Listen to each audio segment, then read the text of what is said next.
Is it this one?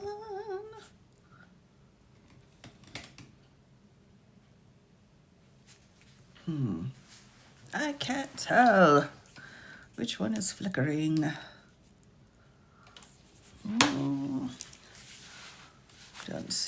Not sure. All right, I'm looking. Oh my goodness. My gosh, today's been crazy. Not fun, crazy, just crazy. So that's not been great, but such that it is. All right, so let's check on the lighting here. Welcome in everybody. Hello, hello. Hopefully is the light okay, everybody? I'm struggling a little bit here with the light. Is it bright enough? It seems like it is, but I just want to make sure. Yes. Okay, thank you. Yay. All right, let me grab my rings, everybody. Oh my gosh, what a crazy day today. Crazy, unpleasant, bad people today. So, yikes. I'm gonna try to get a little bit of back to normal here. Hello, Betharoni. Hello, Frank. Bonus, you bet. Yes, indeed. I'm gonna try this with the light. Let's see if this is light's working or not. Okay. Nope, it's not. Where did the light go? Oh no. All right. Well, that one's not working apparently. Okay. All right. That's all right. They'll be fine. As long as it's good enough for now. A 2 for Wednesday, that's right. Yes, quite unpleasant. There's a lot, everybody. It's just too much. Too much for all of us. Like, I didn't sign up for this one. It just is that way. Well, hello. So, welcome in tonight. I'm not too late coming on. That's good. Good. Yes, Thea, I did come on earlier to talk about it, just to get read the room. And then I'm back now because I want to continue to talk about it. I think there's some interesting pieces here that I have pulled so we can continue to kind of chat. I don't doubt it, Frank. I don't doubt it. I do not doubt it for 1 minute. Not for 1 minute. For me, everyone, and I hope this is helpful, we're going to go through the use of force. This used to be a lecture that I would give to police departments, but I've updated it a little bit. So this was one of my favorite discussions when I would go around doing my tour. And by tour, I mean people call and ask if I do something. I'd be like, sure, whatever. Yep. Hello, Frog Milk. What kind of a name is that? The video is so disturbing. I'm tired. J-Jack, I tell you, I get it. I get that the video is going around quite a bit, but you've got to cut it off. You gotta cut it off. Because if you keep watching it, it's gonna absolutely take away any chance of peace for resting or anything. So I hear you. I've seen it a few times, but I'm done watching it now. Just trying to kind of. Oh, Barnes v. Felix. Oh my gosh. I tell you what, as I continue to always tell you what, when it comes to Brino, just a smart, fun fella. Look, here it is right here. Great minds think alike, right? Yes, he does great work. We love that. Is making it worse, Frank? Oh my gosh, are we in the Twitter zone? Is he doing the tweeting of the Twitterers? Because that sucks. I'm doing just fine, Fire. Doing fine. It's always hard to recover from such a huge situation like this one is. Now, hello, Ray. when I go into these cases where we've got some excessive force at the least level to be charged here, I do try to remember, though, everyone, that I do not cast a net over all of law enforcement, state, local, city, colleges, feds. I don't cast a net saying that they're all bad. I just don't, because I have met, anecdotally, I've met so many that are actually truly amazing people. So I can't cast that net, but I will say I've not yet met a cube. And so that one's undecided at the moment. But I think right now there are a lot of people, and I just wanted to take a minute to say this, that there are a lot of people who are so angry about what has happened. They are just, sometimes anger is the only emotion that people can have in certain situations. And that is totally and completely understandable.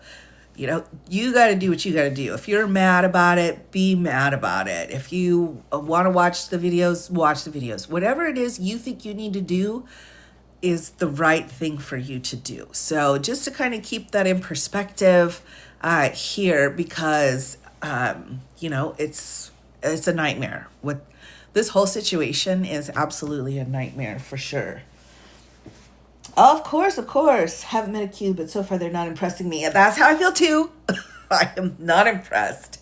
I'm really not impressed. And it's frustrating when you know that the best of the best have already been removed, right? So we know that the best in this area have been fired, and in the DOJ have been fired. And so it's even worse now, right? Because we've got feds in there that just have no idea what they're doing, with a leader who barely understands what's going on, if she does at all. And that's a really toxic mix. Yes, the videos are heartbreaking, yet very important. Unless, and that's one thing I wanted to talk about tonight too, if the video keeps making the rounds, then it may actually, there's the possibility that it can be excluded from the trial. Now that's way, way, way down the road, and these guys go to trial. That's, I would say, bad news bears, because I think this case could settle in a way that would be, appropriate. But blue's your fave. Yes, blue. We do love blue. So the whole point of that is you have to be careful when you put evidence out into the public, because you have to make sure that it doesn't somehow make it so that you can't find an impartial person, right? That's kind of messing with the Venere. We don't want to do that too much. But on the other hand, I say that, but on the other hand, this information, these videos, oh my goodness, can we trust the government to give them to us so we can see what's going on? The answer to that is no. So it's a necessity, but like we have to be careful with it, is how I'm trying to go down the road here. Right. So we're going to go ahead and go into excessive force. We'll talk about that a little bit. Now, if people want to kind of get into the weeds, yeah, well, I mean, they're so quick, Sherwood. They're so quick to hire people, right? And then they're like, here you go, bye. There's just too many coming too quickly without appropriate training, for sure. That's a huge issue. That's a huge issue here. So for those of you, again, that want to, hello, KKS, want to kind of chat about the deets in the comments, that's fine. Just be respectful, please, because this is such a very delicate subject. And it's not because people are delicate. It's because the situation is just horrible. Like horrible, all right? Bonus historical case tonight. Yes. Let me see. I hope I printed it out. Because I can just wing it. But yes, it's Tennessee versus Garner tonight. That'll be our bonus case. So for those of you who are just joining for the first time or haven't been here for a while, I have done, if we get to, what is it, 100,000? Is that right? We get to 100,000 likes.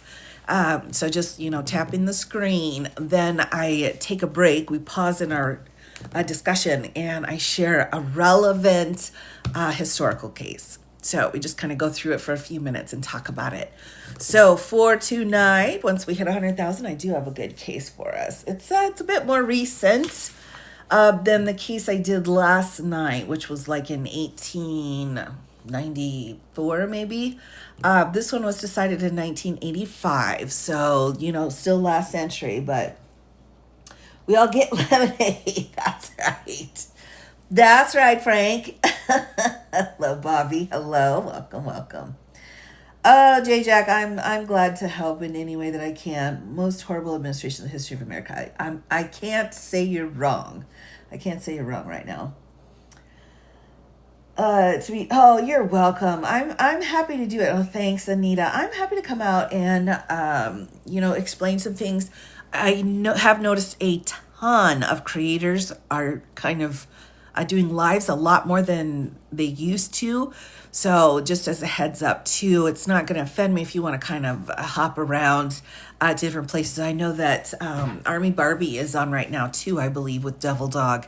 So there's lots of different places to kind of go and then come back if you're interested. But which I think is great. That was my chair.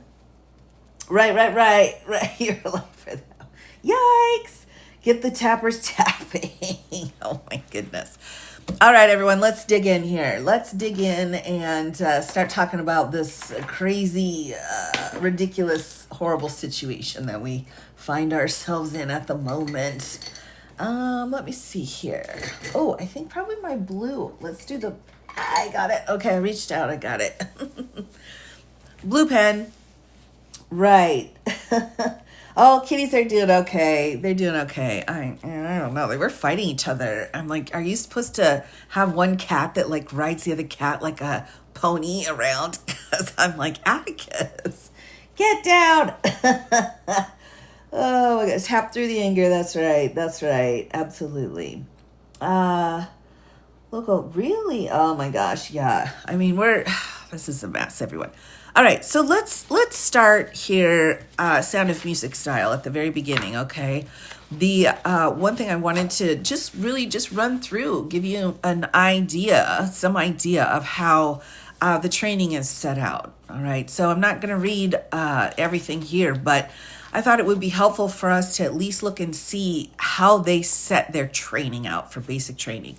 All right, so this is Homeland Security Investigations, the Basic Training Handbook. All right, it's only a couple years old here, so I think that's important. Oh my gosh, yes, heartbreaking, absolutely. All right, so here we go. There's April of last year of 2025 was the latest update.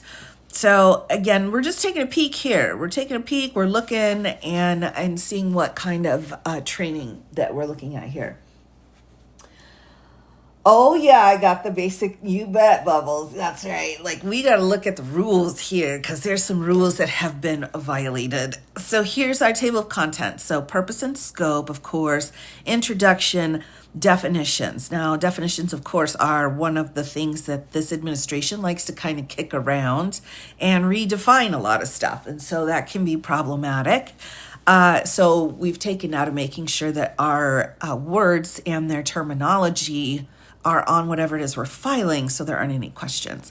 So here's our definitions they're going to use for this handbook: basic training program, criminal investigator training program, HSI Academy. So this is a specific academy they can take, I don't know, maybe like a dozen students in and kind of give them extra work. Next, we have special agent training program for the HSI, and then special agent trainee here, use of force incident review board. So we'll take a peek at that here. Tonight's going to be all about what kind of force is appropriate, because that's the ultimate question, everyone. She may have done some things, they may have done some things. That's in the weeds of the case and the context, which is very important for our fact finder. But for us, we're looking to the law to see how the law applies here. And the biggest question, of course, when you have any kind of force being used by them or the law enforcement, you have to figure out what level of force it is, right?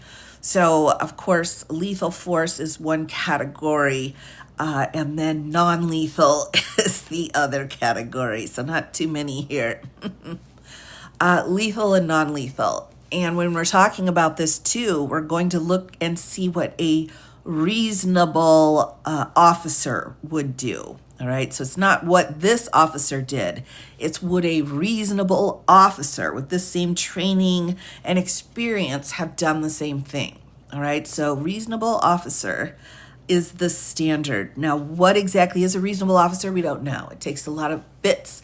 We mix them all up and put them together. And if it comes out that the force used in this situation is not the force that would have been used by a reasonable officer, then this dude's toast. All right, he's toasted. He's outside of any kind of immunity that he might be able to pull.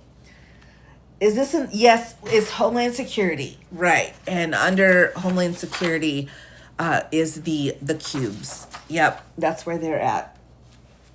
Reasonable does not describe it certainly doesn't. Right. Lethal, also right. And there's a lot of different pieces to it as we work through the paperwork here, because you've got lethal, non-lethal, and then one of the things too that's a very controversial that we're going to have to keep working on is whether or not a vehicle is an unalive weapon. I'm not going to spell weapon right. I'm going to tell you right now. I'm just going to keep it weapon. Oh my goodness. All right, I know. Is it WEO weapon? Is that right? I'm sorry. We all suck at something. Mine's spelling. Is that right? We open? That doesn't look right. Oh, A. It's an A. Aha. All right. I thought I was like, well, that's an A. And then this is an O. Look how close I was. It's so vowels. It was the vowels. Oh, the part missing's intent. Yeah. And we'll get into that. We'll get into that, everybody. We got a lot going on here, okay? So was the vehicle D weapon at that time? That's the thing about vehicles. They're not always considered a D weapon here. Right. And all of the executive orders with that kind of, crazy language in it has set up so that there's some protections. But on the other hand, it's like you can invent all your language that you want. But if it's not done legally, then, whoop-de-doo-dah. So do we have a statute in here? Do we have some kind of thing outside of an executive order that is setting the parameters for that? For what those things are. I need to see if this was the officer's last resort as well. Exactly right, Bubbles. Exactly right. Was there no alternative? Was there no less lethal means for any of this, right? That's the key here to the force. If there's something they could have done to stop the vehicle for whatever, like whatevers, and they didn't take that opportunity, now we're going to be in trouble. All right. Oh, I know. It takes a little extra work, but right, we got to take, he stepped in front of her. Right. And there's some questions out there. Like, was he in front of the vehicle? Was she going that direction? And I think those are valid questions. Valid questions we may not really have confirmation on until more information comes out. And I will say that too as a caveat. I saw the video that everybody has seen. I've got a pretty good idea of what happened here, but I also hold space for information that should be coming in.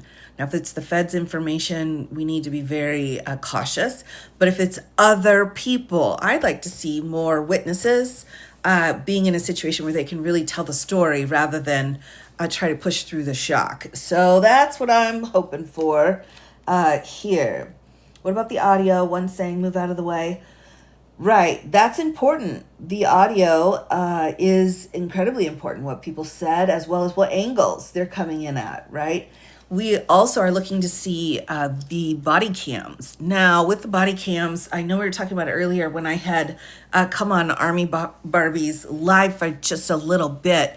And there was another woman. Oh my gosh, I've already forgotten her name, everybody. Oh my gosh.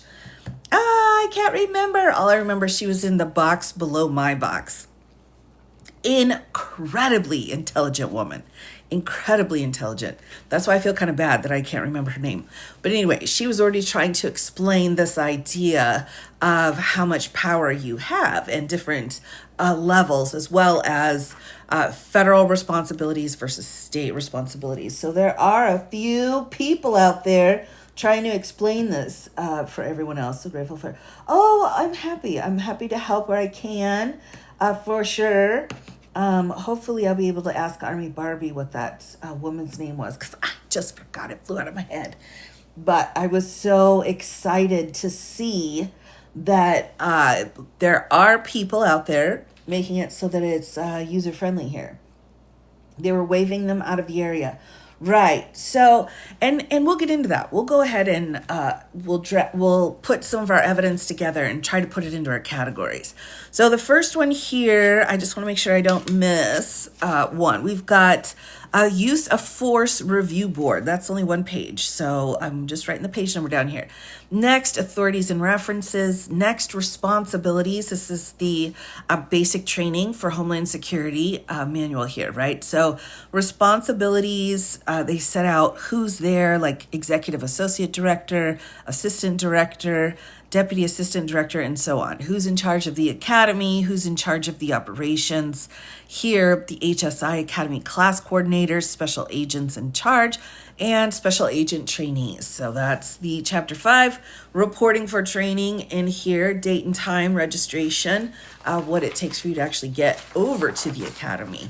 Next, we have the training center information. Now, these redactions were on the document when I printed it. So there will be a few pieces in here that have the, oh, thanks so much, Hooked on a Feeling. Oh my gosh, that's the best song ever. But you'll see some redactions throughout here, and it's fine. That's not going to hinder our process here. So training center information here, regarding, where you're going to eat, where you're going to live for a while, evacuation procedures, bicycles, right? So you need to know that. Get your eyes out on the bicycle for freedom. Next, conduct and discipline. So we have a professional and personal conduct piece. We always seem to forget about that, but any cube is going to have to, of course, sworn an oath and then also acknowledge the ethics involved in that. So that's going to be the pew-pewer here. Brunswick, Georgia. Yes.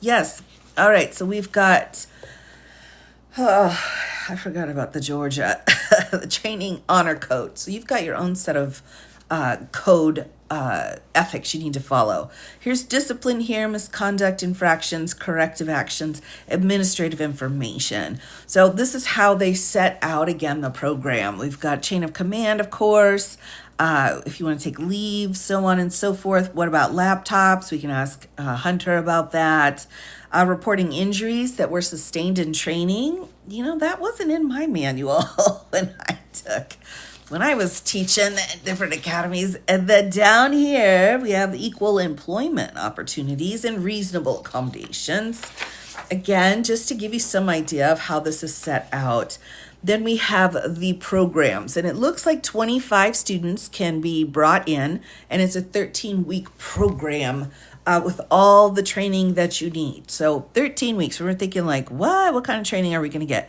Here it is. And they're trained on, we've got a schedule, requirements, attendance, hours, assessments, written examination integrity, practical exercises, firearms training, firearms qualifications during HSISAT. Is it his? I'm not even going to try. use of force and tactical training, which we will be taking a peek of that too here because they're supposed to be taught about this. But then again, you have to wonder if the cubes are getting barely any training at all because it's so quick how they're chosen and then put through some kind of a training program. And is it this one? I don't know. I really don't know. Oh, yay. Thank you, Bruce Wayne's mother. Welcome. Welcome. Hello. Hi, friends. Oh, my gosh. Upgrade 2.0. Oh, my gosh. I know. We'll walk through it. We'll walk through it and see. 13 weeks is not nearly enough. And you are right. Learn about, oh, of course. So 13 weeks isn't a lot. But if you look and you see what your local police academy is, that's what LP's for. How long you're in the police academy, right? So our training that we do for law enforcement, when I say our, I mean the government. The government's training courses tend to be pretty weak compared to other states and internationally, especially internationally. They'll come over and look at our training and they'll be like, no, we can't do this. That's not how it goes, but alas, here we are. So I do want to go and hit the use of force and tactical training piece, just a couple of pages in here. Removal, so you can be pulled from the program, medical, security, resignation, removal process, trainee conduct report. You know, it kind of, it reminds me a bit of basic training for the military, although, you know, like 95% less hard.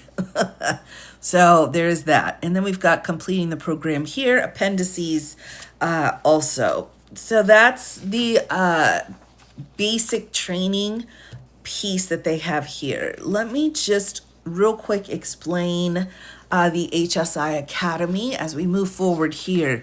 And then again, yeah, let's hash some details out. Let's get some deets going on what we know and figure out how that would work. So this academy is located on the grounds of the FLETC Glencoe facility, provides basic training such as this one, as well as advanced training programs, training programs to HSI employees. The HSI Academy is a division in the Investigative Service Division under HSI's investigative programs here. So again, just giving you a little insight on what we're talking about when we're talking about the peoples here. Yes, well, I will be putting this up on my Tube of You, everyone. I'm a little bit behind, but I'm trying. I'm trying to get back into it here, so I'll have it up hopefully in the next couple of days. References, we don't need to spend too much time on that. Responsibilities, we've already talked about that. So we're going to keep going until we can get into, page 2. Here, let's just make sure. I want to make sure we've got, that doesn't look right. That does not look correct, people. Hold on one moment, please. There we go. Page 2, 3.6. Okay, so here it is. Use of force incident review board. So anything that has anything to do with use of force, we're going to look through tonight.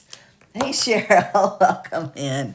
Welcome. All right, we're trying to get the basics here of the rules and laws that were supposed to be used during this situation. All right, so we'll see.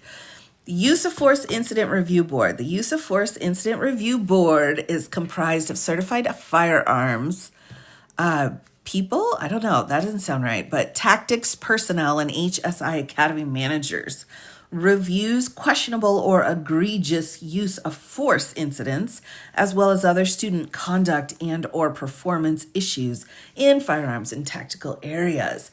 So there's something available here where if you screw up when you're getting your training, you're going to get called out on it. So just from the very first day under these rules, they're saying the level of force is incredibly important, or you can get, you could get into some trouble. True, Shelley. Each one of those words. Correct, yes. All right, so let's keep flipping through here. Training center information, blah, blah, blah. Discipline, blah, blah, blah, again. And then we'll flip over here. So this is the other piece of use of force here and tactical training. So we are, this of course is blocked out, but that's fine. We don't need it. Zuckerberg money, but I kind of want to get Meta glasses to record onto my hands. Oh my goodness. Ah. All right, Alice. I understand you're upset. I understand you're frustrated, but I am an attorney. So if you come in and you say your law's not worth any more, the U.S. is in Germany, 1937, I would say, alas, that's not true. And I was guaranteed to be able to work in the legal field until I paid my student loans off. So I still got 5 years. All right. Hello, Army Barbie. We're going through the Homeland Security Basic Training Handbook for fun, for funsies. All right, here we go. Let me dive in, and then we're going to start. Let's start putting some pieces of evidence together. See what we can do if we were going to write a trial information up to charge this person. All right. So, as a component of this, trainees must fully participate in and pass all use of force training and tactical training PEs. Right? You would think so. Use of force training consists of instructional blocks related to defensive tactics, control tactics, entry tactics, OC spray, baton, and use of force scenarios / decision-making programs. Tactical training consists of instructional blocks related to search warrant tactics, undercover rescue, active pew-pewer, and tactical, I thought that said medieval, but it's medical. Tactical, medical, and vehicle tactics. So this is all part of their training. They have all of this training here going on. Ooh, sticky note. Let's do sticky note. Okay, so this is Homeland Security. Homeland Security Handbook. Here. Oh, there we are. All right, there we go. If they're trained, right. Right. Yeah, if they're trained, and that's the question. We don't have an answer to that. But this is giving you some idea of what the training should include. All right, so at least there's that. We can start with what's supposed to be here and then talk about what's missing. They have uniforms. That's a good question. I would assume so. I would assume they would. So trainees may not bring any other weapons, including knives or any batons or handcuffs not issued by the by the HSI Academy. All right, leave your furry handcuffs at home, people. During any use of force training or tactical training conducted in FLETIC mat rooms, trainees must 1. Wear duty belts and uniforms properly at all times. B. Refrain from sitting or lying on the floors. That's interesting. C. Treat all weapons as if they're loaded. No frivolous behavior will be tolerated. And remain in the designated training area until granted permission to leave by an instructor. Okay. Oh my gosh, available on Amazon. That's not what you want to hear. You don't want to hear that because anybody then could purchase that uniform. So that's not great. Just giving, it may seem like that. Again, everybody, I remind you though that the legal system is a lot like a Russian tank. All right. It starts out very slowly, but over time destroys everything. All right. So it's going to take some time for us to get to that level. Let's take a look more though at this question of use of force. All right. There's different levels of use of force that are allowed. So let's talk about the egregious or questionable use of force incidents. Instructors assigned to firearms and tactics are required to document and address questionable or egregious use of force incidents and other SA training, conduct, and or performance issues in firearms and tactical areas for egregious or questionable use of force incidents. I'm just going to call those Fs now. I don't want to get dinged by the talk here. Fs and Ts. Instructors will address the specific action or lack thereof with the trainee. I think that's good if they actually do that immediately following the incident. Once notified, the SA trainee will be required to write a use of force incident report, including a detailed explanation of why he or she acted in the egregious or questionable manner. SA trainees will have 3 business days from the date of the incident to complete and submit the report to the instructor and their class coordinator, who additionally, here we go, the instructor must complete a trainee conduct report, and additional instructors who observed or were involved in the incident and encouraged to complete memos detailing their observations. So again, this is what's supposed to happen here. This is how it's supposed to work.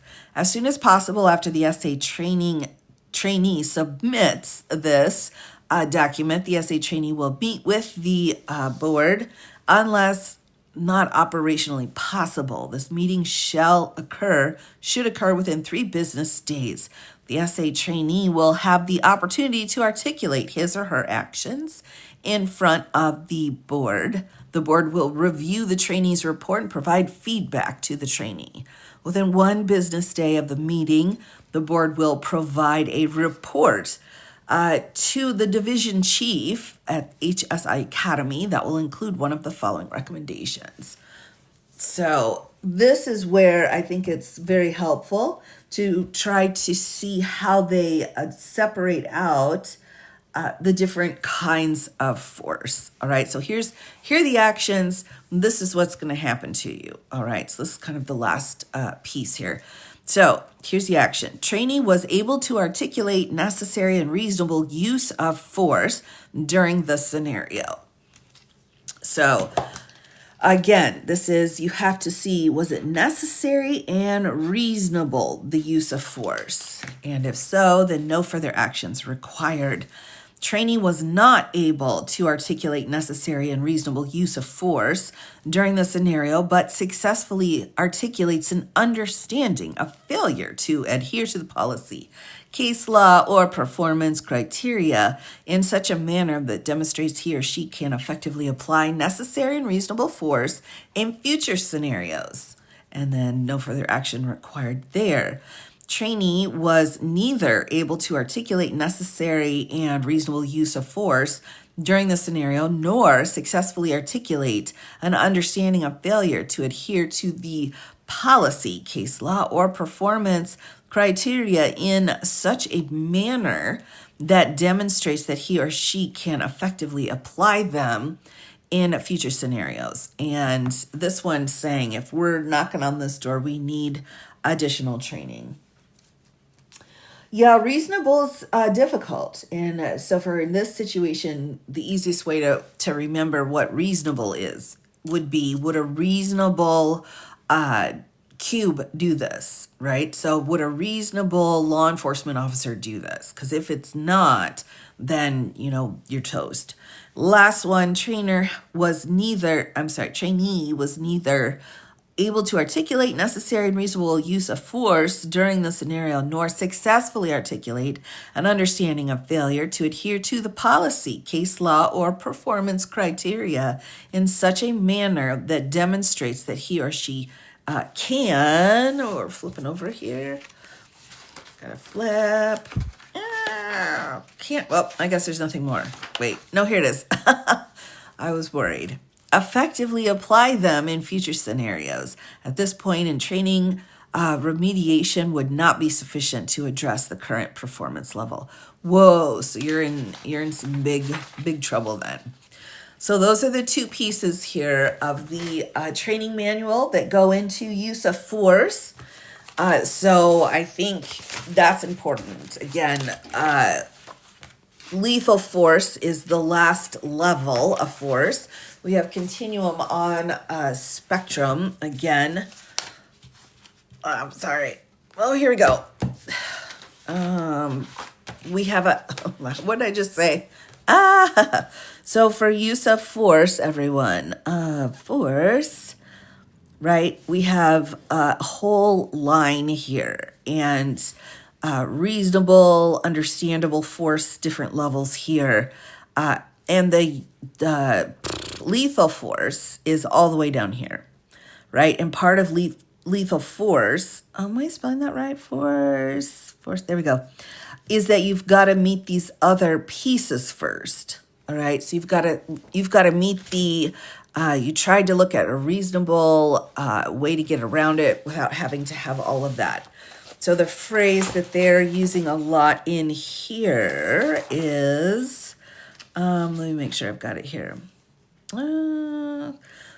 Necessary and reasonable use of force here. So necessary and reasonable. There we go. So to get an idea of how it's supposed to go, right? Are the ones wearing police ice on their backs really police officer? Unknown. Every state has a different rule for what they're supposed to wear. So it depends on the state. And you're like, well, they're the feds. And I agree with that. But as we're finding out when it comes to the cubes, we don't freaking know what they're going to wear. We just don't. It's supposed to be a certain way. And then it wasn't. So like, we don't have a definitive answer. Oh, let me grab it's time to grab, let's go through some facts here. Let me find my little, where'd I put that? Oh, where's the pink one? Oh no, all right. 1 minute. Oh my gosh. Nope, that's not the right one.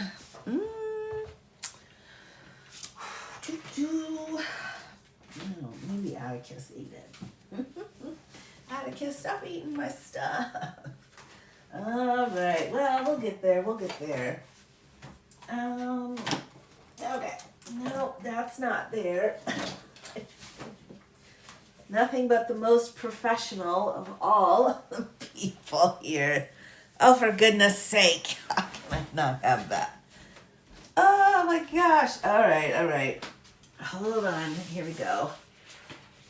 That did that. And I don't even know why that did that. So, no. Oh, here it is. Oh my gosh, we found it. Yay, we found it. Wow, I was really struggling there for a minute.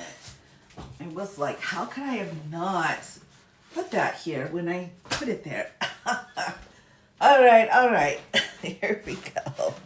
Sorry about that. You just never know what's going to happen. Right? Ignore the contempt of the public. Yeah, I mean, we've got several things going on at once here, right? So let's start picking it apart, everybody. All right, I think this might be helpful. Again, we don't have all of the information. We don't know everything that happened, but we've seen some significant stuff going on. Here, let me just pop this. Oops, sorry. Sorry about that. There you are. Yeah, so is that bright enough? I don't know. I feel like it's not, but okay. Can everybody see mostly different? I really do. It's only 13 weeks. I know. Especially some international law enforcement were like, I'm sorry, what do you mean by 13 weeks? Yeah, it's not much.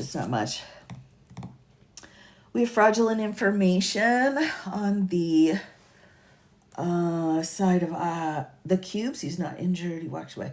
Right. Let's do this then. Let's do this, everybody. Let's get all of the information down for what we collectively have learned, discovered, or think could be a factor here. All right. So I'm going to call this the what should we call this? The Minneapolis situation. I'm going to spell that wrong. So let's just put the M here for Minneapolis. Here we go. Right. Multiple examples of right. Thanks, Steffi. Two ends. Oh my gosh, what's happened to me? Okay, Minneapolis. Here we go. All right, I never take off credit for misspelled words, just saying. Quite right. MPLS for short. All right, that's good to know. All right, let's do that. MPLS. So this is going to be our fact. We're going to go on a fact finding mission. All right. So we'll go through and just through the chat and just toss me something that you've learned or you think's important. All right. Now we're going to be investigating the case. So we need the facts as best as we can put down so we can eliminate what's good and what's bad. All right. So we'll just kind of do a little purge here. So, all right. Who's ready? Okay. Three of these. Okay. We've got, can't spell, Chris, appreciate you. Kept doctor from rendering aid. That's a big one. Kept aid away. Right? Okay. 2-lane road. She wasn't blocking traffic. Okay, 2-lane. No blocking. Okay, we got that. To the face. Face, right. Oh my goodness gracious. She was parked in front of her house trying to leave. She was there as a legal observer. Okay. Got it. Legal observer. And it was her house. She was in front of her own home. Really? Oh my gosh. Oh my goodness. All right. Didn't she wait for the vehicle to pass? Do we want to put that on there? Yeah, we don't know for sure. Wheels turned away from ICE officers. All right. The wheels away from officer. All right. We're going to see the bad guy here. All right. She didn't run over any of them, right? So she did not physically contact them with her vehicle, right? No physical contact. Although this might be a little fuzzy. We'll have to flesh that out further, but all right.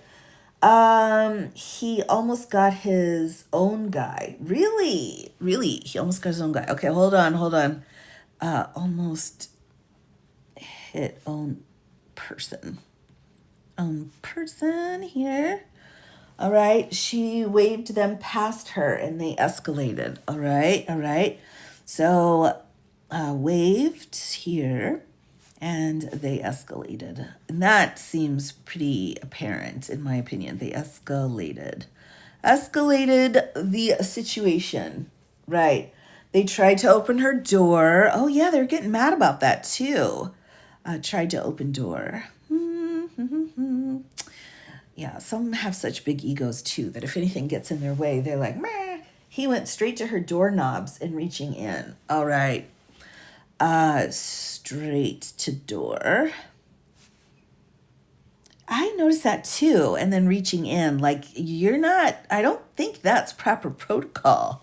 I mean, if there's like some kind of contraband or something, or there is a weapon, I mean, yeah, but that's kind of weird.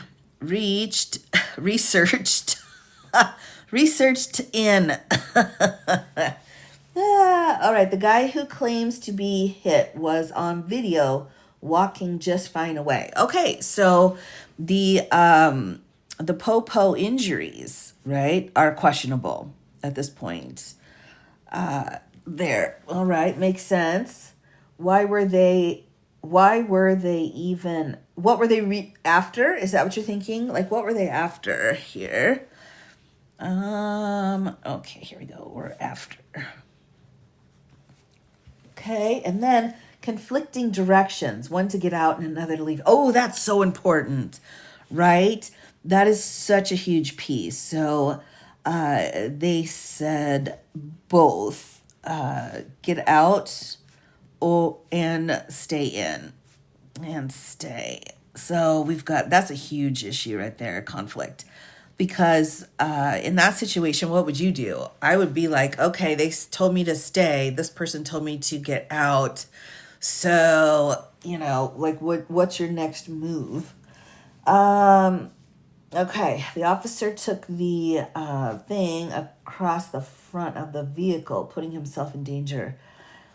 That's interesting. They took the shot across the front of the vehicle. Yes, I noticed that too. I was like, did he jump or, because he got there kind of fast. So we're going to call him the perp, all right? Because that's what we're dealing with here. Came across the front. Right. And, because they're trained to go in front of a moving vehicle. Like, don't go behind or to the side, but go across the front, right? He jumped in front of her. Right. A cell phone. Who had a cell phone? Hold on here. He had a cell phone in hand. All right. So that could show that there were alternative means here. Demeanor, positioning, and postures didn't suggest presence of a threat. Right. So no evidence of threat. All right. I think that's very important as well. Intentionally positioned himself that way. He certainly did. I agree. Clearly set himself there. All right. She was vastly outnumbered and unarmed. That's important as well. Outnumbered. Outnumbered. All right. So, moment of threat doctrine.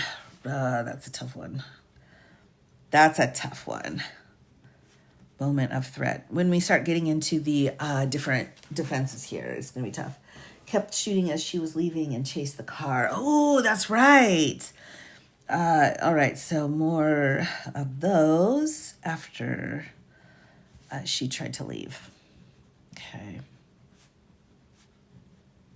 Oh, this is just such an awful. Her name is Renee Good. All right. Renee Good. We've got that. They had her license plate. Yes. Right. What else do you need? If she's gonna, run, you can charge her with another charge. Just, let her go and then find the information. ICE vehicle was not stuck in the snow. That's important.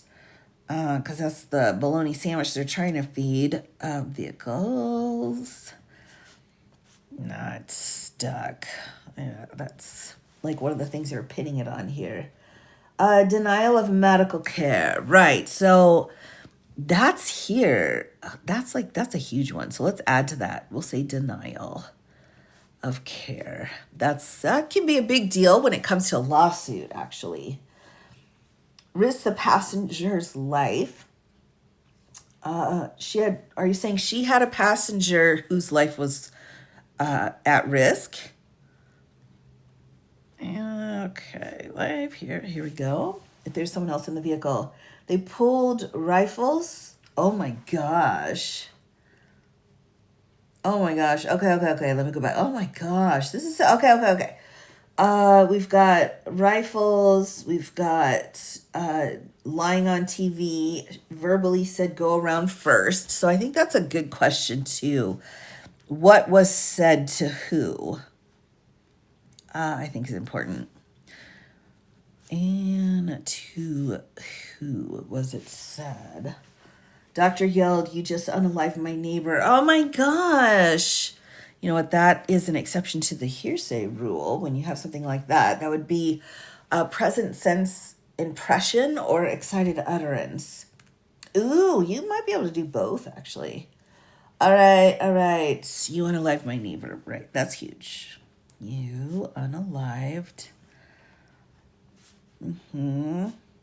Right. And I think it helps to have people there, not part of law enforcement, just observing as well. I mean, that's like, it doesn't get any better than that as far as that goes. So she has one child. All right. One child. I thought she had more than one child, but all right. There were children here. Professional as a witness is critical. Absolutely. Absolutely. Right. Okay. Here we go. Multiple views. Right. Mother confirmed one son. Okay. Okay. Oh my God. This is so awful. That's just so awful. Shooting people in the face with some sort of chemical before it happened. Oh, really? That's interesting. Use of chemicals. Why didn't they just use a chemical then? Right? Or here's another question. Maybe that fella thought he was using a chemical weapon. Maybe he didn't realize that he was, I'm going to spell weapon wrong. No, I was so close. Maybe he didn't realize he had the wrong weapon. You think that's possible? I'm just curious. 3 times? No. Okay, okay. Yeah, oh, big difference in size. Okay, so 3 times? Okay. He drew his weapon, so he knew it. Okay. He knew what he was doing. All right, all right. Oh, yeah, and he left the scene. We got to do that. So the perp ran. Perp ran here. Okay, not on 2 and 3. Okay. Okay, right. Unholstered. Ooh, that's a good piece. Holstered. All right, unholstered. When she drew his weapon when she was in reverse, he was on violation and trying to attempt to open her door. Oh, that reminds me, it's not their first incident, that's for sure. We've got some kind of repeat behavior for sure. Behavior is being done multiple times. I'm wondering about his behavior record. I'm wondering if this specific perp had a history of using too much force. So I'd like to see what his background check would show. I'll just put that on there for myself. That's the one I want. Tried to open the door, wasn't the one who... Right, I saw that, Daisy May. It's a good point, right? Actually, because it looked like there were 3, and then one backed away while the other one came forward, and the one on the door was there the whole time. That's what I'm wondering.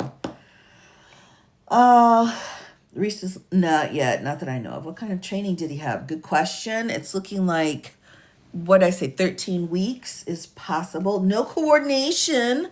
That's a good one too. Why aren't we coordinating with everybody else there? Coordination. Oh my gosh, everyone. Look at how terrible that is. Don't tell anybody my spelling's this bad. Where's their required body cam footage? All right. So that was the other thing I wanted to add on here. I can't remember if I said it or not. Is your name Ravioli? What? Hold on here. You're Ravioli, oh my goodness. Oh, have you met Betharoni? She's on here too. All right, so body cam. There was, and I think it was either, all right, Maine, Massachusetts, or Maryland. It was one of the M states where the judge, they were going through what had happened, and the judge was like, don't all cubes have body cams? And they said, no, they don't, because they've been hiring so many new people that they don't have the equipment yet. So whether or not body cams are available is a question. The judge was horrified, by the way, and was like, dude, get yourself sorted out, get some body cams, because we need that to make sure everything is going correct here. So may or may not have the body cams here. It was drawn before she started to drive. Yeah. And that's going to be something too. Was it Michigan? Thank you so much. So drawn first. That shows the immediacy, in my opinion, of how quickly everything was escalating before she moved. All right. Because it's like he wasn't pacing himself there. Right? Cubes blocking the road for the ambulance. Oh my gosh. Oh man. Blocked road. All right. There we go. Delayed. Right. Are they giving sign-in bonuses that I do not know? I want pink paper. That's available. It's available. Yep. Refuse the doctor. Saw that. And letting them in a timely manner. Oh my gosh, yeah. So I would say one thing to kind of pull that together would be complete disrespect of the victim, in my opinion. That's how I would put it. Our victim was just not given any kind of respect here. That's very upsetting at all here. So I'm going to put that in here. And that's one of another big signs when you've gone too far with your force is if the victims are just kind of, they're just like, oh, that's too bad for you. He signaled the driver of the SUV, let's go, after after the crash. Okay, post crash. And then we have said, let's go. All right. Oh my gosh, everybody. Yeah, this is yikes. Not great. Oh, of course. Oh my gosh. She probably panicked. Yes. And I think that's important. Let's go down that road a little bit further. So we think she probably did panic and was probably also pretty upset. It sounds like she'd been there the whole day. From the little bits that I've gotten. Does anyone know? Was she there the whole day? Definitely panicked. Oh, absolutely. I mean, that's the moment when you hit the gas instead of the brake and something bad happened. Confusion's not a crime. It certainly is not. But it can be put into one of the factors of assessing what happened here. Who wouldn't panic? Exactly. Yes, I've seen the video. Still in shock also. Yeah. Yeah, I think that's another good piece too. Is a level of shock for sure. Right. So, yes, they said she was from the neighborhood. Okay, so she was there all day. Right. And just to protest or because she lives there, I think is another question. Screaming no before shot. Yes, I heard that. So we've got a ton of witnesses here. And we love that. Because sometimes quantity really matters. And I'm just thinking in front of a jury, if you bring in like 15 different witnesses and they're going to have different angles that they're looking at, different experiences, everything's going to be filtered through. But you bring in witness after witness after witness saying like, oh my goodness, that's like incredibly powerful testimony. Leaving to get her kid from school. Right. So again, I mean, leaving to get a kid. Oh my gosh, this is so awful. All right. Yep, medical doctor. Got it. Good evening, cowboy. How many of them will be detained? Oh, good question, Navy vet. Let's start moving down the road here. Of course. So we're going to keep adding here to our list as we go forward. But who did it? Who are the perps? Right? Because for me, I saw 3 guys. I saw 3 of the peoples. 2 were at the side, and then 1 was kind of like kitty corner. And he's the one that fired. Is that right? But let's talk it out. Let's see what our consensus is. Are we dealing with 3 people in that situation? Okay. Right. 3 close by, 6 car lengths away. Okay, so there was even the rest of them were kind of away. Okay, 6 cars away. I just want to make sure here we get this. Okay, so we had an agent leaning on the hood Now, Sharon, that was the agent that did the pew-pewing, right? So, hood here. Were they on duty? Good question. On duty, or were they just, trying to have some fun because they're gross? Okay, 2 in the pickup, 3rd in the gray Tahoe. Okay, 2 in the pickup here, and then 1 in the gray Tahoe. The Tahoe. There we go. So then the question becomes, all right, let's letter them so we know who we're talking about. So the one that did the firing, he's going to be the defendant. So we're going to just call him the defendant. Now, the one that was originally towards the window on the left-hand side, but then backed away. So this one backed out, right? So we're going to call him the back door. So when backdoor left, then Def came in and made some bad choices. All right. And then number 3 was just the watcher, it seemed to me. He was observing what's going on. All right. Is this correct, everybody? What? The shooter was not from the right. I got it. I think it was the watcher. Was it the watcher that was in the Tahoe here? No dirty minds. What? My mind's good. I just cleaned it. I had a nap. I have so many names for the defendants. Anyone call out there was a firearm in the vehicle? Good question, Navy vet, and I don't know. So that's important. New weapon was in there. Was in the vehicle. We're going to have to add that here. All right, so we've got the defendant here. We've got the backdoor fella who backed up, right? And then the watcher. So these are the 3. So when we are figuring out what charges, he ran up the street, the defendant did. Well, we don't know about the warnings because we can't hear at this moment. Oh, yeah, the White House, everybody's screwed up in that situation. All right, so came from the passenger side and walked in front. They walked in front of the vehicle to come around to the driver's side. He walked away and then came back. Okay. And they kept the dog. Yes. I mean, that's huge. No, yes, no. All right. I don't think so. The wife was distraught. Well, that's the other question. How many people were in her car? So we've got our Vic here. Who else was in the vehicle with her? Do we know?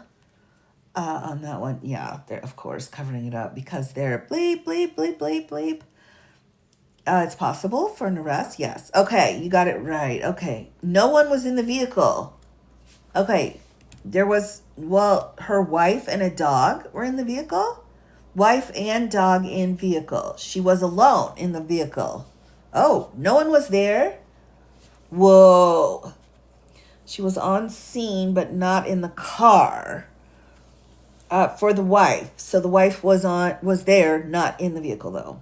Was the wife on the street with the dog? She was alone in the vehicle. No wife or dog in the vehicle, right? But the wife and the dog were outside. Right, so wife was on the scene, not in the vehicle. Where was the dog? Oh, no. Sorry, everybody. This is my moment here where I'm like, I'm glad I got a lot of extra batteries for Christmas. Thank you. For one, I've got like 6 of these now. Okay. Not sure about the dog. All right. So I think it's safe to say she was alone in the vehicle. Is everybody on? Is that right? Okay, black and white dog was with it. Okay, no passengers. Okay, so then we have her wife. Just do a W. She was on the street, right? So she's probably going to be an incredible witness, I would imagine. That's what I heard. Yes. Okay. in front of her own home. Right. So the home is here. So then the wife ran towards the car. All right, the dog had no leash. All right, so the unleashed dog was with the wife. Yeah, I think she lived in the neighborhood. Yeah, I think she was in the neighborhood. All right, so the wife, oh my gosh. Oh, I don't know, Cheryl. Oh my goodness. Well, where's the dog? Where's the dog? Is the dog in the car? Her home was a block away. All right. Well, we're uncertain about what happened with the dog here. I think that's important because sometimes the popo gets scared of the dogs. Wife and dog on street, new to the neighborhood. But she had lived in the neighborhood. Is that right? There was blood in the snow. No. Mama Vanna, of course, we gotta talk about it. Made a comment. The leash was in the car. Okay. So we've got the dog who is unleashed. Do we know what kind of a dog it is? I only bring this up because of the popo's fear of dogs. Was it like a little poodle, a sheepdog, a pit bull? Any idea? Was it just a regular dog or like Clifford, the big red dog? Just saw a video. She didn't hit anyone. Okay. Looked like a collie. Oh, okay. Oh, okay. Mixed lab. Okay, so mid-sized dog. So I think that's a great way of putting it. We've got a mid-sized dog that's not going to take down a whole team of popo. A chihuahua. Was it a chihuahua? Now you got to be careful if it was a chihuahua. Large black lab. Oh, bless. Okay. Happened to my... Oh, I know. Oh, my... I know, right? Jeez. The lawsuits. Sometimes you would struggle with lawsuits, but in this particular situation, the more we learn about it, the more I feel like, I think we're in the realm. All right, we've got our 3 contenders here, our 3 people. So we're going to have, this one would be, are we premeditated homicide? I don't think we're premeditated. And I don't think we're in a manslaughter situation either. Let me put here what our homicide charges are, and so we can figure out who did what. All right, so for homicide, which is, the unaliving of someone, we have a 1st-degree murder here. This is premeditated, or police, or 100,000. Oh my gosh, everybody. Thank you so much. Thank you. All right. We have a treat. Do you have 3rd degree Minnesota? Yes. So I'll grab onto that here in just a minute. But now that we've hit 100,000, thank you, everybody. I'm going to give you the bonus case for tonight, which is a great case. So just a couple minutes. We'll go through this. You can pull the case if you're interested in more information. All right, so here we go. Tennessee versus Garner. Very important landmark case here. It was under the Berger Court, and that means Chief Justice Berger was in charge. The lower court was the U.S. Court of Appeals for the 6th Circuit, which is, let me just double check. We got to start getting used to calling these circuits out. Yikes. There we go. So the 6th Circuit is in here. All right. So Tennessee, Kentucky, Ohio, Michigan, and, that's still Michigan. But that makes sense if we are talking about Tennessee. All right. So out of the 6th Circuit, it was appealed. And this is the full citation if you're interested. Argued October 30th, 1984, decided March 27th, 1985. Let's get to the facts of the case here. I'm going to just put this case name up here. Did he get arrested? Did who? I'm sorry, which he? There's a lot. There's so many he's right now going on in the legal world. All right, Tennessee. Oh my goodness, look at all these doubles in here. V. Garner. All right, I'm just going to leave this in case anyone is interested. He was not to my knowledge, has not been charged yet. But this is a very complicated case. Not only is it complicated, but in all honesty, like they're going to know where he's at. right? Like he's not on the run to Mexico at this point. Grand jury, right. FBI taking over. Yes, we have federal. This is a federal case, everyone. The Pew Pew, Minnesota case. Federal case, but also could be state case. All right. The feds always come in and try to take charge of everything and they're told to do whatever. But if they screw up, because right now they're under construction, the state can come in and say, we want our pound of that as well. Yeah, FBI's not looking that great right now. Neither's the Department of Justice. They're just not looking that great. So it's nice to be able to say, in the end, if things really get out of control, we do have the potential to file in state. Right. So DJT could pardon if it's a federal case. Yes, he could. He could pardon. Trying to pin it on the victim. Well, of course. Yikes. All right, so here we go, everybody. Tennessee. This is back in the 80s, all right? Yikes. That wasn't that long ago for some of us. Here are the facts. There are 2 consolidated cases against different defendants involving the same incident. During a chase, police officer Elton Hyman pew-pewed a 15-year-old Edward Eugene Garner with a hollow tip B to prevent Garner from escaping over a fence. Garner was suspected of burglarizing a nearby house. Hyman admitted that before he pew-pewed, he saw no evidence that Garner was armed and just figured he was unarmed. The bullet hit Garner in the back of the head. Garner was taken to the hospital where he unalived a short time later. Garner's father sued, seeking damages for violations of Garner's constitutional rights. That's exactly what this case would be too, that could sue for that same issue. The district court entered judgment for the defendants because Tennessee law authorized Hyman's actions. The court also felt that Garner had assumed the risk of being pew-pewed by recklessly attempting to escape. That's bad. That's a terrible thing to say, right?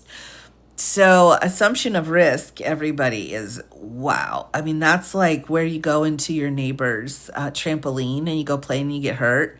Like, well, you assumed the risk and all right, but not running away. You're not assuming that you're going to get, pew-pewed in the back here. Sorry, I left that word on there too long. Sorry, assumed the risk. That's just awful. That's not cool, man. So the U.S. Court of Appeals for the Sixth Circuit reversed. Yes. We're here for the learning, everybody. Just the learning. Sixth Circuit reversed, holding that unaliving a fleeing suspect is a seizure under the Fourth Amendment. Woohoo! Right? No unreasonable searches or seizures here, and such a seizure would only be reasonable if the suspect posed a threat to the safety of police officers or the community at large. So 2 pieces here. Couldn't they say the same of the cubes? They assume the risk. That's an interesting point. I would say the assumption of risk, though, comes in by just becoming any piece of law enforcement. So that's kind of like assumption of risk when you join anything. Like if you're going to be a boxer, you're assuming it, or figure skater, you're assuming, or whatever. You do assume the risk to that. But if it's a job itself, then it's kind of just like part of it. I think that's why we have some immunity that helps as well. Who gets to assume my assumptions for me? A reasonable person. A reasonable person determines that. And I say that without any excitement in my voice because what the H is a reasonable person, we don't know. We also don't know that one. We have to figure it out each time. All right, so we've got a seizure. And under the Fourth Amendment, you're not allowed to be unreasonably seizured. That's not cool. So you got to follow the warrant clause. You got to follow everything that's in place for your Fourth Amendment rights. All right. So the question was, does the statute authorizing use of unalive force to prevent the escape of any fleeing suspected felon violate the Fourth Amendment. So he was like on the run, right? So does that mean you can just fire at him because he's on the run? Does it? Surprisingly, no. I mean, yes. It's all right, flipped it. Flipped too soon. By the way, in oye.org, which is where I got this, they do such a great job of setting out which justices voted for and against. So here's the question, right? Does any fleeing suspect felon violate the Fourth Amendment? Yes, and a 6-3. Justice Byron R. White wrote for the majority, affirming the Court of Appeals decision. The Fourth Amendment prohibits the use of unaliving force unless it's necessary to prevent the escape of a fleeing felon and the officer has probable cause to believe that the suspect poses a significant threat of violence to the officer or the community. These are the words that we're looking for this case. All right, everyone. Now, Tennessee v. Garner, of course, is a rough one to go through, but this is what the language is that we need, right? Is there probable cause to believe the suspect poses a significant threat of violence to the officer or the community? That's the question. The Tennessee statute was unconstitutional as far as it allowed unalived force to prevent the escape of an unarmed fleeing felon. So it didn't have enough bite to it. Justice Sandra Day O'Connor wrote a dissent stating that the majority went too far in invalidating long-standing common law and police practices contrary to the holding. Chief Justice Warren Burger and Justice William Rehnquist joined in the dissent. So we don't like Justice Rehnquist. He has gone on to his next, place where it's probably pretty hot. So Justice William Rehnquist also had our chief judge right now, Roberts, was a clerk for him. All right. That's neither here nor there. But the point of it here, right, that we're looking at in this case that's really good, is it legal to pew-pew someone fleeing? Well, yes. Yes. What they're saying here that you need to have probable cause to believe the suspect poses a significant threat of violence to the officer or the community. So it can't be a knee-jerk reaction to just be like, they're running away. No, here's what you need to have. You need some probable cause. You need to support the decision that you're making by firing. And this all came about because of whether or not you were seized within the meaning of the Fourth Amendment, right? This one's tricky, everybody. This is a tricky case, but very, very, very important, right? Right. Only in certain states? Sure. Yep, that sounds right. We always have to be careful which state we're in because it can be used differently. So this is your bonus case for tonight, everyone. Again, if you're interested in looking more into this standard, again, this is a historical case setting out what a seizure is and when lethal force is appropriate. If you pass the test, you've got to put the factors into the test or you're not going to pass. Right. She posed a threat. So, right. So let's go back then. So now that we've got this is our standard here, right? All right here. Fourth Amendment prohibits the use of unalived force unless, all right, so you can't use it unless it's necessary to prevent the escape. All right. So let's look at it and say, how is that going to apply to our situation right now? Right. Whether or not lethal force was in play or not. Was it appropriate? We'll flip back here, but was it appropriate for lethal force to be used on her in this situation? Right? So was lethal force appropriate? Lethal force. All right. So he was only like inches away from her face as well, which is so worrisome. She wasn't leaving to go commit a crime. She was trying to get away from his weapon. Good point. Not conflicting directions for one thing. Right. If the person had a boom boom or a pew pew, then we might be looking at a different story then. Isn't it more about the cube fell at the time of the pew pew? That's definitely a piece of it. And that's what will come in when he tries to use immunity. His immunity defense here, it's not absolute. When you've got a violation of civil rights, which is what we have here. So in this case, so I would say for him, he's going to come in and try to use immunity, and then his behavior is what's going to bump that immunity off the board. Several ICE trucks ahead of her vehicle. It didn't look like they were moving very fast, right? They say they felt threatened. Well, of course they did. Now, one more thing too here. Let's just put that up there. They felt threatened. Did they feel like she was going to unalive them? Right? So you could feel threatened, like, oh, she's going to spit on me, or she's going to, I don't know, throat punch me, whatever. I don't know what's going to happen, but there's a threat and I'm worried. Is the threat lethal? Right? Because you're trying to meet force with force.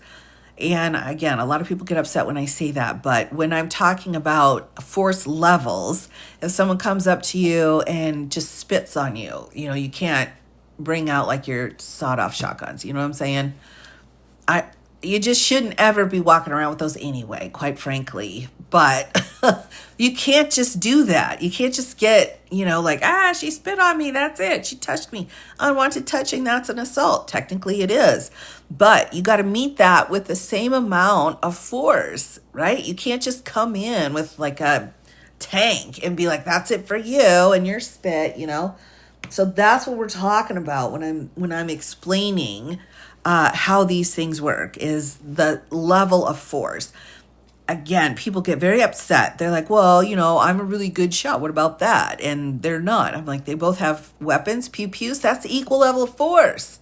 Do you have some kind of an object that you could unalive somebody with? That's lethal force. That's what we're looking at here in order for that to click into place. Right. I just looked at the video, had a body camera. Oh, excellent. Looks like he took a photo. Okay, excellent. Ooh, that's good news. That's very good news to hear right now. Yes, Tennessee Garner was our bonus case tonight. Thank you, everybody, for 100,000 likes. Take a look at it. It's a very interesting, I would say. This one might actually have oral arguments that you can listen to, because I know that's what we all want to do, is listen to Supreme Court cases from the 80s. That'll make us all feel better. No, that's not true. Well, that's great to hear, though, about the body camera. That will be a huge help. A huge help. We're kind of waiting on that. Lulu, they are advised to use them, but whether or not they have enough and what area of the United States they need to use them within, that's the question. So they're not like legally under a situation where if they don't have a body cam, they can like go to jail, but they need to try to get body cams out to everybody. And that's true. Some people don't realize that. And I only realize it because I have lived in super rural conditions. Like our one of the popo for the city, he didn't have any kind of a body camera. In fact, like he was also like the lead firefighter. So if crime was going and the fires were burning, he's like, I got to pick one. Which one am I going to pick? Because that's just how it rolls in the rural community. You don't have that. And you're more likely, your best chance of having a body cam is going to be your sheriff's department. Of course, your state troopers do as well. But if you're like in Podunkville and you've got some city coppers out there, it would be unusual for all of them to have body cams. Right. Barney Fife. Well, yeah. He's like, exactly, Batman. Very expensive. Yes. And I think now there is a misunderstanding, a disconnect between like the super, super old dinosaurs that kind of do the funding, they're like, yeah, you don't need that. We didn't never have that. You know what we used in Vietnam? Like, I mean, that's the true story there. So that's going to be a little bit dicey for them to try to explain, like, it's not like that anymore. It would be great. Depends on the agency. True. Agreed. Agreed. All right. So most expensive part is the storage. Really? That's interesting. That's interesting. All right, so moving over again, we have lethal force. We have a reasonable force, which is determined by a reasonable person that's just like you. So if you're a if you're a copper, if you have 1 year of training, if you have 20 years of training, all of those are considered into the reasonable person standard when it comes to use of force. All right, so with that, where do you source your SCOTUS listening? I go, if it's an old case, well, honestly, if it's any case, because they do such a good job explaining each of the justices, but I go to oye.org.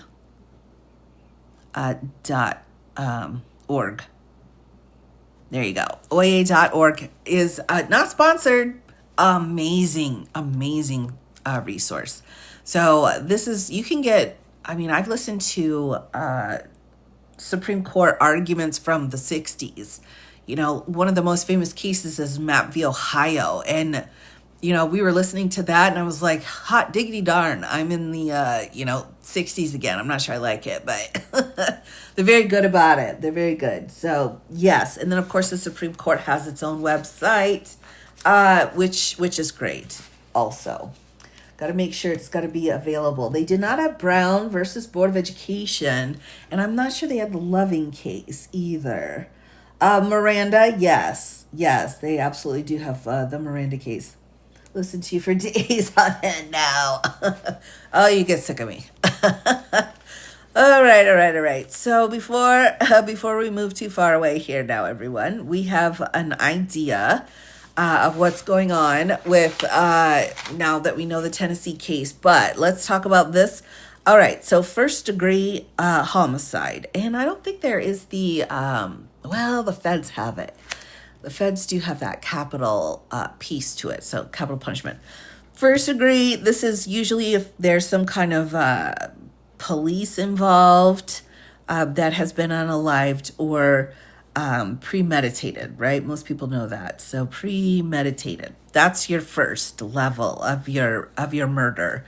The second level, or murder in the second degree, those tend to be heat of passion cases, where it's not planned out, but you open the door and you're like, what's happening? Although that could be bumped down to manslaughter, depends. But anything that's not first degree murder, where the intent is so clear that that's what their intent is, you can have that same level of intent in the second degree. It just means what's happening around that can take it to that second degree homicide murder. All right, so then next we have manslaughter here. All right, we're just doing a quick overview so we know what to charge. So we have manslaughter, and we have voluntary manslaughter. Sometimes that could be like you wouldn't know you were going to hurt somebody. Like you did it anyway. You went forward even knowing that your car was like only an engine, like the Flintstones car was missing, right? You knew if you went out doing that, you were going to hurt somebody and somebody unalived, right? So that's voluntary. Now, involuntary manslaughter is more of that accidental piece. Still, the intent is still like what the easiest way to explain it is like a reckless disregard for human life, like those kinds of words for our manslaughter. So manslaughter is a different intent level than a murder. That's why they're in two different categories, okay? So we got first degree, second degree, manslaughter, voluntary, involuntary. And each of those has a different set of years that you can go away for. Or unalived, if it's at a federal level. Hit a guy at the bar and he hit his... Oh my goodness, that's going to suck. Actually, your hypo sucks, man. You hit a guy in the bar and he hit his head on lives. That sucks. That really sucks. That's one of those where you take your victims, where do you find them? And if, you gave somebody a peanut and you knew they were allergic, my goodness, that could be murder. Don't do that, people. Don't do that. Oh, all right, all right, all right. So, justifiable is one as well. So, just let me clarify something real quick. So that comment, I think, just reminded me here to remind you what it takes to have a crime. And I write this out all the time. I know everybody gets tired of it, but I like it. So that's all that matters, right? So you said justifiable, right, is one to put on the list. That is not going to be helpful for your list, because what we have here is we have an act, or an actus reus, and then over here we have an intent, which is mens rea. All right. Or I suppose I could have put it in English instead of half and half. Sorry. Intent. I was too excited about the mens rea. You need act, you need an intent, and that equals a crime, right? Boom, we have a crime. With the crime, now that we know that you have crimed, what you can do is offer a defense. Like, yes, I crimed, but it was justifiable. Or, but it was self-defense. Or one of those things. So any of your, or insanity, I mean, whatever. If you have a defense, it's like, yes, I did the crime, but there are other factors included, and that's part of your defense. Just clarifying that. Why is vehicular homicide so hard to prosecute? I don't know that it's necessarily harder to prosecute than regular homicide situation. I think. Thank you so much. Usually alcohol is involved, right? And when you pull in the, I got to be careful with that word. When you pull in the, what should I call it? When you pull the sauce into the equation, it can get muddied a little bit. And a lot of times, I would say that a lot of our cases where we're dealing with vehicular manslaughter are going to be involving the sauce. And I think that's a part of it. But also the spicy water. Spicy water, yes. The thing is, though, too, and you have to remember this, is that if you're working through a case where you've got a vehicular manslaughter, you are, going back to the scene. It was on the interstate probably where it happened. It could have been in town, but you're trying to track all of this CSI evidence back in, because truly you have the person who has been unalived, and then you have the person that was driving the vehicle. So that kind of gets a little hinky, especially because it's hard to actually see what's going on in the vehicle. So that's my best explanation to that. That's my best one. Justifiable homicide, right? Or any of those, which I've got up over here, is a defense. All right, it's a defense, which means, yes, you can try to use that to say the manslaughter was involuntary and justifiable, right? So that language, the justifiable language, puts it down here as a defense rather than one of the elements of the crime itself. All right, is that making sense to you there? There's just those defenses come back in later. So anything that you want to do, is it an act? Is it an intent? And if you think about it, intent, does that mean justifiable? Well, I suppose, but in the criminal world, an intent is reckless disregard of the truth, or just malice. All of those kinds of things are going to be your intent levels, as opposed to justifiable. Justifiable is probably one of the best defenses you could absolutely use, right? Like, I did the crime, but it was justifiable. Let me tell you how, because you're going to have to prove it. So that's kind of how the mix comes in. You're going to have to prove your defense. Karen Elliott. Listen, Ray, if I didn't think your question had value, I wouldn't answer it. I think it's important to understand that. I think it's a good point. All right. This administration, yeah, I know that's tough. I crimed is the quote of the line. So with that, now let's go back. Let's go back. Ray, I'm gonna be coming for you next time. Don't come in here with your crazy talk. Right, it's a defense still tries. But we want to focus on the act and the intent, right? That's the crime. The act and the intent. The defense comes later. But we got to go in the right order. So if we're looking to the act and intent, so first of all, for the defendant, the one that actually did the pew-pewing. So what act was illegal that the defendant did? Let's put that over into the chat. What act did defendant do? In your house, oh my gosh. Well, I mean, that would be your defense. That would be your defense. Yeah, right, Ray. Right.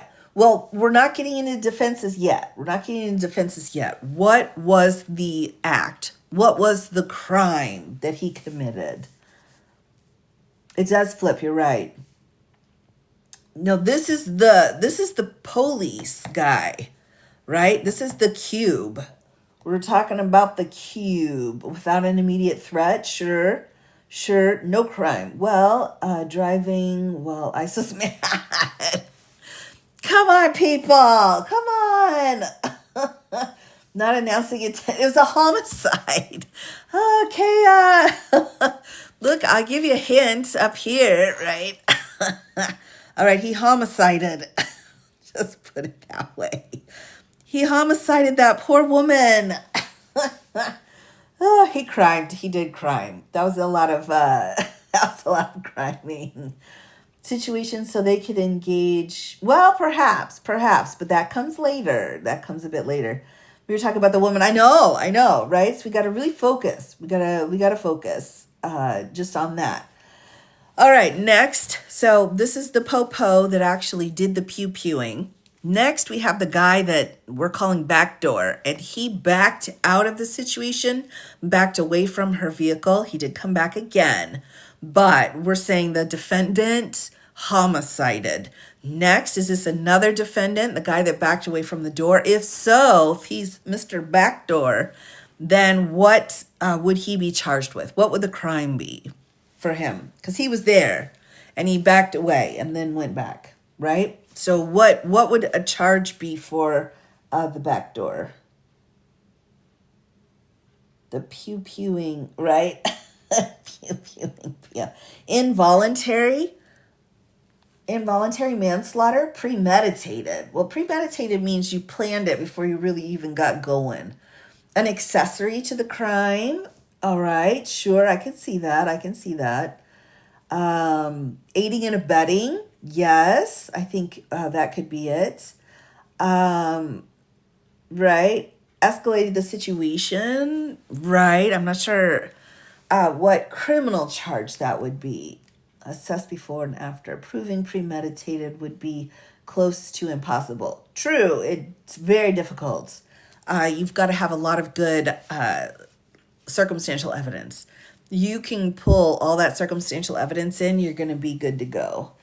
An accomplice, all right. Guilty of not trying to stop him. Right, so a failure to act. So I'm not sure how he would do that. If he backed away and then went back with his GUN, I don't think he did. Though. This guy, right? The defendant, which we've been talking about, the pew-pewer, he's already been charged with homicide. So now we're trying to say the two other guys that were there, the two other cubes, what did they do, right? So Mr. Backdoor was like, what's up? And then backed away. And then the watcher was like, I'm watching to see what's going on, right? Like he was in it. Well, I wonder. One of the men yelled, get out of the car before pulling the handle. Still homicide. Could be. Intimidation could be. The other one. Yeah, no worries. Yeah, I mean, here we are. I'm here on my little phone with like chicken scratches here. Of course, it would be a bit confusing. An accessory before the fact. George Floyd case, they charged with an accessory. Right. And I think that's right. I think that would be a good call. You could do either way, and I saw this as well. Good job, everybody, by the way. This could be a manslaughter situation because of the intent, right? Or we could be looking at an accessory, which, can get you some significant prison time. All right, so accessory or manslaughter. And then what about the third guy that was a watcher, just standing next to the car, just standing next to the window? These two had leaned in and were, I don't know, grabbing at stuff. And then this guy came over, was like, pew, pew, and these guys ran away. So what about the third fella? The others will be charged to start with an unlawful detention. So unlawful detention, I think, is... So that would be great for civil court, because this is a lawsuit. This is a huge lawsuit that's going to come down on this, because they weren't just doing their jobs, right? Because this was excessive. And I would say then that, again, unlawful detention of her could be a piece later on down the road. But what you're going to charge, what the cops should charge, is you want to hit it as high as possible. So the defendant, you can even try first degree murder. You could try it, even though this is probably clearly a second degree murder situation. But you could try harder than that if you think the elements are there in good faith. And same with these guys down here. No, you're going to want to charge them all with the homicide element, because once they're charged with that, then that's something that can be worked with for a plea agreement. But also, it kind of keeps the record clean at that point. Could you walk us through the steps from today to a charge arrest timing? All right, sure. No prior involvement. Right. All right, illegal seizure, yes, right? Because under the Garner case, they're saying, watch out for that. All right, so let's talk about this here, because I like to draw lines. So we'll start here. This is where the crime occurred. All right, so we have a crime here that has occurred. Now we're going to need an investigation, right? Investigate, which is what the FBI is like. We'll do that. I'm like, all right, sure. After the investigation, they'll come back. Do we have probable cause to take this to a grand jury, right? So they're going to say, yeah, we got probable cause. We have beyond a reasonable doubt? No. But we do have probable cause. Let's get a grand jury in here and indict. All right, so then we'll indict at this point. Once indicted, and of course, we've got the arraignment where you plead guilty or not guilty, initial appearance, those kinds of things right after the indictment here. Next, you're going to go forward through the regular process. So after the indictment comes, then we start doing like our discovery period, which is different than civil court and criminal court, but you got to be real careful. You got to give everything that you have to the defendant, because that's what you're supposed to do. So they'll go through a discovery phase there. Then I'm sure they will do plea negotiations here, and that'll take a little time. If they don't plead out, we get into pretrial motions here. And also affirmative defenses. So if they wanted to say it was self-defense or something like that, that's where that will start to get pled out here. And then we go to trial. Was that far enough, or was it too far? Did it go too far? Would it be federal court because it's ICE? Yes. But, all right, we've got federal court in here, sure. But it could also be state. The feds are taking it right now, right? That's who they have been assigned to. They've said, we're taking this case, we're going first. And that's fine. And you could go forward and you stay out of their way. But the problem is, right now, our feds are compromised, quite frankly. And I do not say that lightly. I do not say it lightly. It breaks my heart, actually. This one of the worst things in my lifetime is to see how the DOJ has been compromised. That's sad. But they have been. And so to be careful to make sure that it doesn't get just, tossed around and then dismissed, your state, Minnesota, is still going to have plenty of grounds to bring state charges. Now, is that double jeopardy? No, because federal and state court are two different roads. So it's not double jeopardy. So if the feds start really screwing up in here, there could be this kind of almost a Hail Mary situation where it's like, all right, grab the states. This is what happened in Georgia for Mr. Orange, right? So federally, he was charged in D.C. For, screwing stuff up. And then Georgia came in and charged him with a RICO, which was basically the same thing. So when this one got dismissed from the Fed's point of view, well, eventually it got dismissed. Then Georgia still had the state case going forward. So that's what I would tell you when it comes to which angle you're coming from. Now, if Minnesota's like, wow, this is exhausting, we can't go forward on it, then, you've got to rely on the feds. But that to me doesn't seem very Minnesota-like. It seems like in Minnesota, they want to make sure that they're getting the right people and the right charges. So that's kind of how that's going to go down, in my opinion. FBI agents and their shells at the ages. Oh my gosh. It's so hard. It's such a tough job. Really. Can I come up and explain to the people who aren't law enforcement to explain? Well, I appreciate you asking, but I'm kind of a one-woman show. Mostly, though, I'm going to have to shut us down here pretty soon.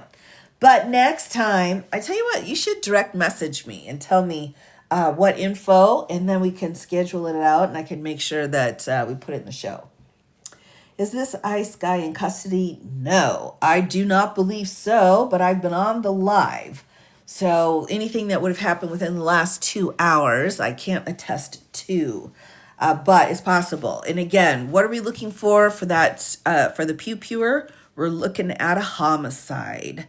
All right, so whether we've got intent for murder or if we've got involuntary reckless disregard, those kinds of things will be worked out. But the number one thing here is the homicide, because he literally unalived a person, right? If he wants to say it was justified, put that into your defense. If you walk into the court and say, okay, I'm here, they just charged me with homicide, and then you say to the judge, but I just wanted to say that it was justifiable. The judge is going to be like, you need to shut your pie hole. I don't want to hear any of that crap, because it's going to ruin everything. Because if you tell me, then now I've heard it, so I have to testify in court about your bologna sandwich story, and I don't want to do that. So keep your thoughts to yourself, right? It was justifiable. Take care of that later on down the road. But that would be the charge, right? And fled the scene, and that's not a good look either. But if the charge is homicide, the question about whether or not he would be granted bail would be a question. He'd have to be in a special, I would think he'd need to be moved away from the general population. I know it's just jail, but sometimes some of the worst things can happen in the jail, quite frankly. So he'll probably have to be in a different place if they put him in jail. If they don't put him in jail, ankle monitor or whatever, then, he'll just be walking around or house arrest or whatever. People need to hear that advice. Oh my gosh, I tell ya. Hey, it's Fizzle. Oh my gosh. People do that so much. Like half of my job as a criminal defense was telling people to just shut up. I was like, dude, shut up. Well, if I just tell the judge about this, like, don't. Well, he needs to know and then he'll understand. No.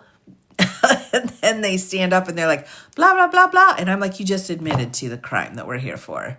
So, here's my bill. Good luck with sentencing. But people do that. They just don't realize it. And that's, I try to get to them as quick as possible, but sometimes it just doesn't. It doesn't make a difference. Oh my gosh. All right, everybody. We're going to have to stop at the charging here of the homicide for tonight. But we did have a very fun bonus case. So I think there's actually some little skits on YouTube if you're interested, or not, or you can just like start making a list of bonus cases if you are interested. So took you through what we could go through for tonight. Of course, we're gonna have to wait and hear the rest of the story before we really know what's going on. And I think a lot of that information will come out too before any charges get done. So, yes, of course, you're very welcome. And to the moderators working so hard every day. Oh my gosh, I'm so thankful for you. Thank you for coming by. And I appreciate your time, everyone. If you've got questions, you can leave them on any of my posts and I will get back to you. So, take care, everybody, and I will see you again very soon.